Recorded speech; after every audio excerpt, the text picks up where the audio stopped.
চট্টগ্রামে যুবলীগ নেতা নূর আলমকে পুলিশ ধরে নিয়ে গিয়ে পিটিয়ে হত্যা করে ফেলেছে।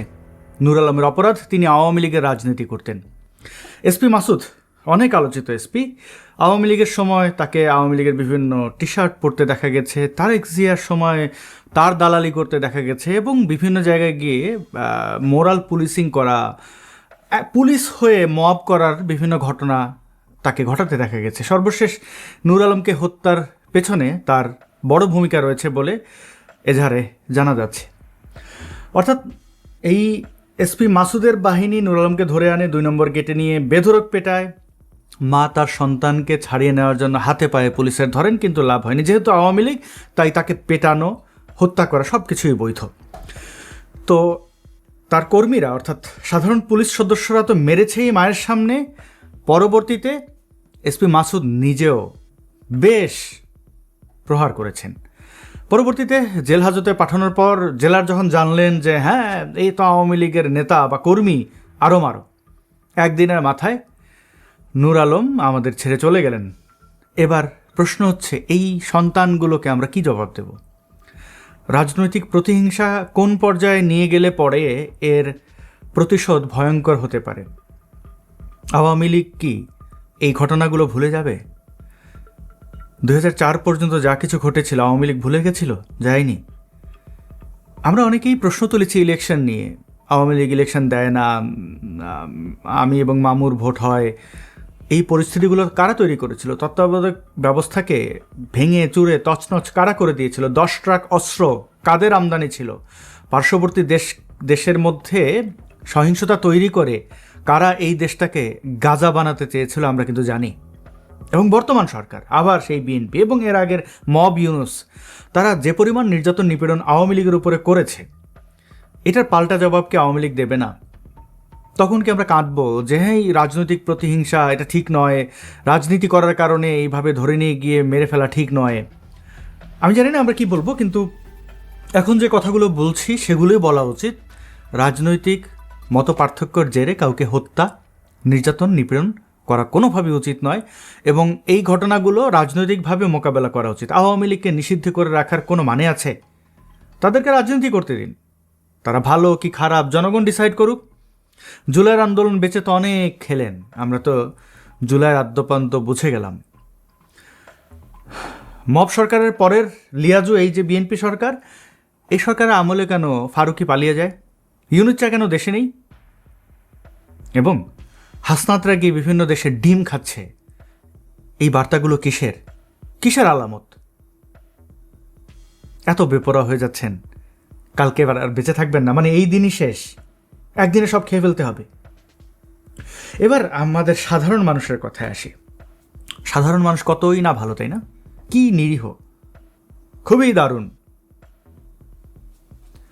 মনুষ্যত্বের বড় একটা ঘাটতি বাংলাদেশে দেখা যাচ্ছে। যুব সমাজের মধ্যে বিশেষ করে টিনেজাররা আরও বেশি হিংস্র। এদেরকে কি সুশিক্ষা দেওয়া হয়েছে? শিক্ষা ব্যবস্থার ভয়ঙ্কর পরিণতি আমরা জানি। একের পর এক মাদ্রাসায় বলৎকার, নির্যাতন, নিপীড়ন, স্কুলগুলোতে শিক্ষা বাণিজ্য।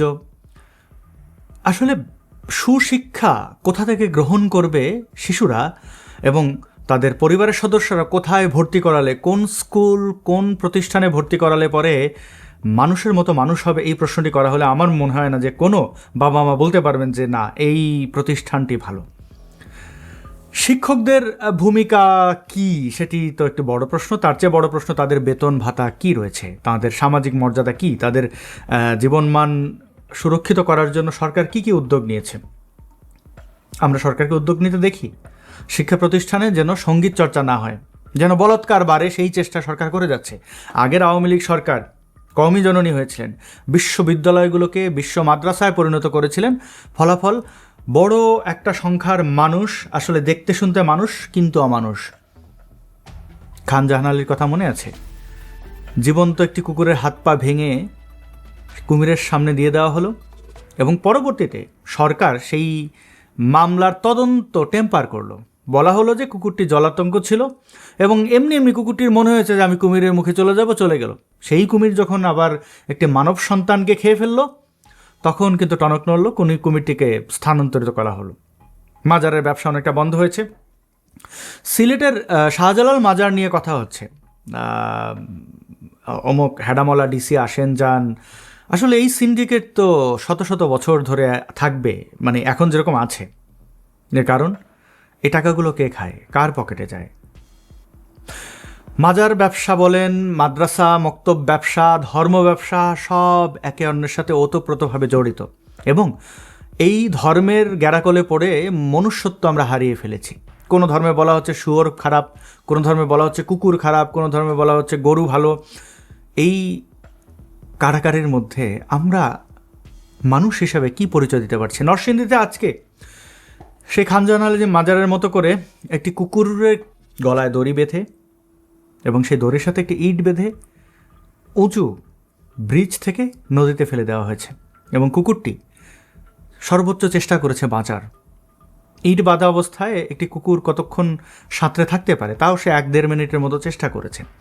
আমি এই ধরনের বিভৎস ভিডিও নিজেও দেখতে পারি না, আপনাদেরও দেখাতে চাই না, কিন্তু সমাজের বাস্তবতা বোঝাতে গেলে তো অনেক কিছুই করতে হয়। কেউ কষ্ট পেয়ে থাকলে ক্ষমা সুন্দর দৃষ্টিতে দেখবেন।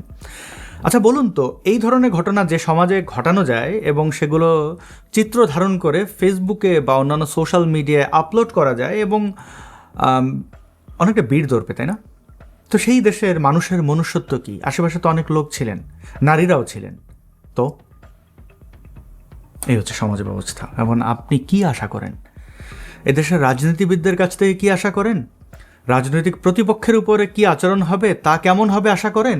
প্রাণীর প্রতি যারা কারোর সাথে কোনো শত্রুতা নেই, আপনার জমি নিয়ে নিচ্ছে না, কিছুই না, একটি নিরীহ কুকুরকে এইভাবে ধরে হত্যা করার যে উৎসব, এগুলো থেকে একটা জিনিস আমি স্পষ্ট, সামনে তো জামাত ক্ষমতায় আসবেই এবং গৃহযুদ্ধও হবে। এই বাংলাদেশ কয়েক টুকরো হবে এবং আমরা রক্তক্ষয়ী এক সংঘর্ষের মধ্য দিয়ে যাব। তাহলে প্রশ্ন হচ্ছে, এই রক্তক্ষয়ী সংঘর্ষ বা এই যে দেশ 14 টুকরা করার মিশন, এর পেছনে কারা রয়েছে? কারা 24-এর রাজাকার? কারা এই দেশটাকে বিক্রি করে দেয়? কারা এই দেশটাকে অসহিষ্ণু করে তুলেছে? এই প্রশ্নগুলো রাখলাম। প্রিয় বন্ধুগণ, 1971-এর মহান মুক্তিযুদ্ধ পরবর্তী বাংলাদেশ বিনির্মাণের যে চেষ্টা বঙ্গবন্ধুর ছিল, সেইটাকে বিতর্কিত করার জন্য বাকশাল সামনে আনা হয়। বাকশালই বলা হয় আওয়ামী লীগের সমর্থকদেরকে। আসলে বাকশাল কি, এই বিষয়ে আওয়ামী লীগের লোকজনই কোনো উদ্যোগ নেয়নি এবং আমরা কয়েকজন মিলে এই উদ্যোগটি নিয়েছি এবং বাকশালের প্রথম পর্বটি এসেছে। আপনারা দেখেছেন অনেকেই, যারা দেখেননি এই ভিডিও ডেসক্রিপশনে দেওয়া রয়েছে, দেখে নেবেন। এবং একটু সতর্ক করে দিই, আমাদের কোনো ভিডিওতে কোনো ব্যক্তি বা প্রতিষ্ঠান অর্থায়ন করে না। আমি খবর পেয়েছি আওয়ামী লীগের লোকজন শেখ হাসিনা সহ অন্যান্য ব্যক্তিকে বলে বেড়াচ্ছেন এই মিজানুর রহমান আজহারিকে ডিপোর্ট করার ক্রেডিট তাদের, আমাকে নাকি অ্যাপয়েন্ট করা হয়েছে, আবার এই বাকশাল বা এই প্রজেক্ট নাকি তারা অর্থায়ন করছে, বুদ্ধি পরামর্শ দিচ্ছে। এগুলো একদমই মিথ্যা কথা। কোনো ব্যক্তি বা প্রতিষ্ঠানের সাথে যুক্ত হয়ে আমরা এই কাজটি করছি না। কয়েকজন অ্যাক্টিভিস্ট, মুক্ত মনের মানুষ এই উদ্যোগ নিয়েছি এবং আমৃত্যু চেষ্টা করে যাব। মানুষকে সঠিক ইতিহাস আমাদের জানাতেই হবে। আওয়ামী লীগ দল হিসেবে তারা অ্যাক্টিভিস্ট তৈরি করেনি, সোশ্যাল মিডিয়া তাদের নিয়ন্ত্রণ নেই, রাজনৈতিক নেতৃত্বের ক্ষেত্রেও তাদের তেমন কোনো নিয়ন্ত্রণ দেখতে পাচ্ছি না। এগুলো তাদের অভ্যন্তরীণ বিষয়। আওয়ামী লীগ নিয়ে আমার কোনো মাথা ব্যথা নেই, না আছে কোনো শত্রুতা। হ্যাঁ, তারা এখন ভিকটিম, তাই তাদের অধিকার নিয়ে কথা বলবো। তারা যখন আবার পাওয়ারে আসবে সমালোচনা করব, এতটুকুই। এবং আইপিটিভি স্বাধীন অ্যাক্টিভিজম করার জন্য যেন, প্রথমে আইপিটিভির ব্যাপারে যে ভিডিওটি করেছি সেটার লিঙ্ক এখানে দেওয়া রয়েছে, আপনারা সেই ভিডিওটি দেখতে পারেন যারা দেখেননি। সংক্ষেপে যদি বলি, একটি উদ্যোগ যেখানে ইংরেজিতে ভিডিও থাকবে, স্ট্রিম পরে হবে। প্রথমে রেজিস্ট্রেশন করে, মানে ক্যানাডায় রেজিস্ট্রেশন করে যথারীতি আইন মেনে একটি টেলিভিশন চ্যানেল, যেখানে আমরা প্রতিনিয়ত ইংরেজিতে ভিডিও আপলোড করব, বাংলাদেশের সমসাময়িক বিষয়গুলোকে বিশ্লেষণ করে। কোনো ধর্ম, রাজনীতি বা অ্যাক্টিভিজমে যেটা করি সেটা নয়, নিরপেক্ষভাবে তথ্যগুলো তুলে ধরার চেষ্টা করব, যেন অবাঙালি আমাদের অডিয়েন্সরা সেই তথ্যগুলো পেয়ে বাংলাদেশ সম্পর্কে একটা সঠিক ধারণা পান।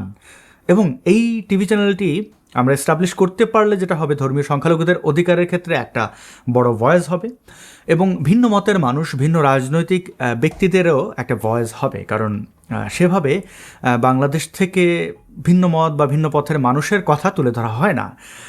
মিডিয়ার সাবপ্রেশন সম্পর্কে আপনারা খুব ভালো করে জানেন। বিশেষ করে আওয়ামী লীগ খুব হারে হারে টের পাচ্ছে। তারা ক্ষমতায় থাকতে তো 100টা টেলিভিশনের লাইসেন্স, 200টা পত্রিকার লাইসেন্স, কত কিছুই হাসান মাহমুদের মতো অমানুষ রাজনীতিবিদরা নারী এবং অর্থের লোভে কত কিছুই করেছে।